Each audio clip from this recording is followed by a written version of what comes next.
So you want to look like a professional. A sound guy asked you a question. You don't want to sound like a dipshit. It's time to build a tech rider. You can't write a stage plot on a napkin. Most important pieces of a tech rider, you've probably heard this before, would be a stage plot and an input list. A stage plot is basically a picture of where the instruments are going to be on the stage and what the instruments are. We got 3 mics up front, a guitar amp back here, a bass amp back here, a drum set here. That way the sound guy knows ahead of time, I'm gonna be running lines here, here, here. I'm gonna put a breakout snake here. So they have a plan of where stuff needs to go. And then an input list would be all the board inputs that you need for your band. So for example, all your drum inputs like kick, snare, high tom, low tom. Your bass DI, your guitar could be like a mic on your amp, like a 57 or like a Sennheiser 609, or it could be a DI coming from a pedal. And then all your vocal microphones, obviously keyboards, acoustic guitar. The sound guy might have a preference of what order they put things in, but having this all in one place is a really nice courtesy to let the sound guy know exactly what you're bringing and what instruments they should be expecting. These don't have to be super detailed, but I think you should be as detailed as you can be. If you have your own microphone, you're a singer and you really love using an Audix OM7, feel free to write Audix OM7. You can say like SM58 or equivalent. I think it's cool to give people like what you actually are gonna use. But if you don't know, you can just say vocal mic, you can just say guitar mic.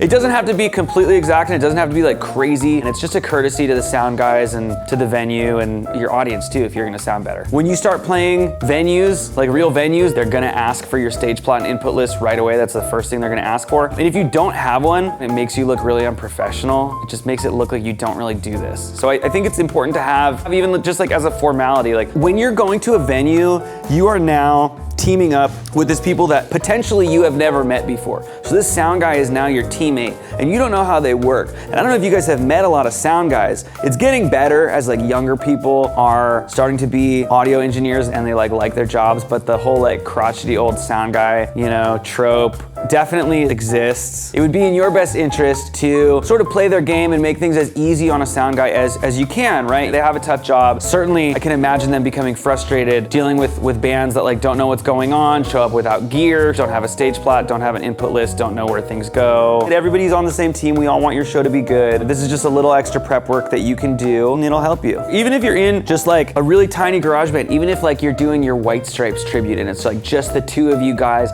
just the guitar, the 3-piece drum kit, I still think it's cool to have because it will take you 5 minutes to make that stage plot and it'll last forever. And every sound guy will be happy that you have it. When you're like emailing a venue, let's say you're just starting out and you're trying to get booked somewhere and you're trying to make a good impression and then they email you asking like, hey, can we get your tech rider? And then you have something to like appear professional and look like you've done this before. And like I said, it doesn't take a lot of time. There are actually tons of programs that you can use to make nice, clean stage plots. BossRadioATX.com, stage plot designer. We'll link it. You don't have to download anything. Literally, it's got like an icon of a guitar. You drag that where your guitar player stands on the stage. Icon of a microphone. You drag that where the singer is on stage. And then underneath it has the numbers. Input 1, kick drum. Input 2, snare drum. On the App Store, there's ones for like $3.99 that make super clean, nice looking stage plots. A super small input list will take you like less than 5 minutes to make on one of these programs. And then you are closer to symbiosis with the venue. If they didn't look at it ahead of time, that's okay. It's not on you. This is not the only concert you're gonna play in your whole life, but the stage plot will work for your next concert and your next one and your next one. And when you get there too, if they didn't look at it beforehand, it's much easier to say, hey, I just texted you this stage plot. Can you wire this up really quick? Rather than, I don't have a stage plot. I don't have anything to show you. Give me 3 lines up front, 2 lines in the back, and everything just takes way longer. So no, it's not a waste of time. It's time well spent. It's still a net positive in my opinion. I wanna see your tech. Go make a tech rider and DM them to me. Give me like a stage plot with the weirdest shit on it. NSFL. If I don't have friends, I just wanna talk to you guys. I don't care, you know?